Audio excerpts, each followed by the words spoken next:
Hey everyone, this is Dr. Julie Flegel-Smallwood, and I'm here to help you get enrolled for the spring semester. Start by opening your browser and go to www.redlandscc.edu and go to Academics, Programs of Study. Find your specific program and you can view the recommended classes you need to take each semester.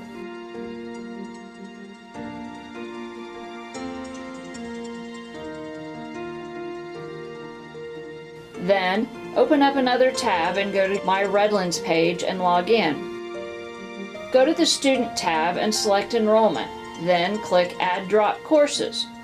From there, you can view classes by semester and department. Refer back to your program and select the classes that meet the requirements. The system will alert you to any conflicts or restrictions when you're adding courses.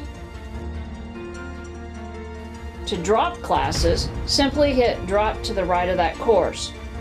When you're finished adding classes, click the red button marked Click Here. This will display your full schedule, billing, payment, and other important information.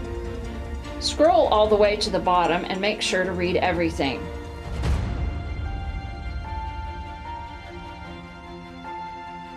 To pay now or later, follow the buttons at the bottom of the screen. If you get stuck or need some advice, contact Admissions and Advising. I can't wait to see you next semester.